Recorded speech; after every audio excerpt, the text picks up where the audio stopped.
Well, I try to do one of these little videos every day, though the truth is that there has lately been so much juicy stuff coming out of Montecito that I could do several a day, but I can't do several a day and also have a life outside of YouTube, so I will inevitably be playing catch-up from time to time.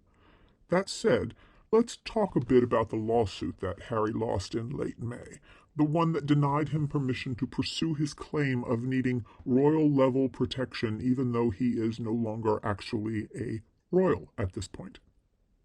The bottom line of this particular piece of the legal actions Harry has got himself embroiled in is that Harry wanted to be able to pay privately for armed police protection when he and or his family visit England. England had other ideas.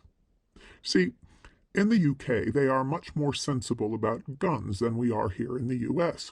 For one thing, they have a whole lot less of them over there. Where the US has, on average, over 120 guns per 100 people, that's 20 more guns than people per 100 people, the UK has a little less than 5 guns per 100 people, and correspondingly, their rate of violent gun death is minuscule compared to the butchery in the US. For another thing, the royal level of protection requires specialized training of the protection officers, and there is a limited number of these trained officers to go around. When the court ruled against Harry, it was because it didn't want to set a precedent that any person with the means to do so could purchase his or her own hired gun, potentially depleting the availability of these specialized officers. And that precedent is the thing I want to touch on specifically in this video. Harry and Meghan claim to embrace liberalism, which is a political doctrine that takes the view that the chief task of government is to remove the obstacles that stand in the way of individuals living equally and freely and reaching their own potential.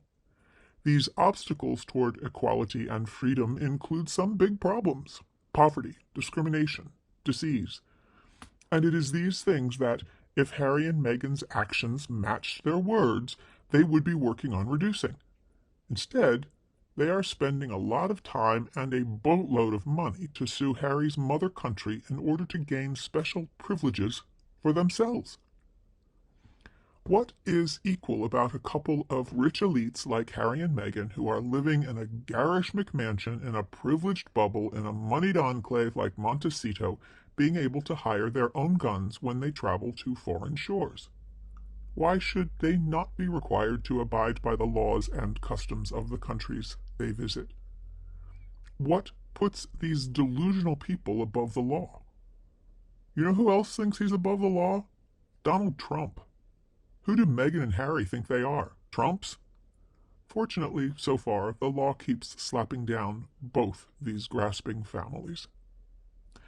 If you like what we're doing at The Authentig, consider giving this video a like, subscribing to the channel, and ringing the bell so you'll be notified when a new video makes its debut, and think about leaving a comment, too.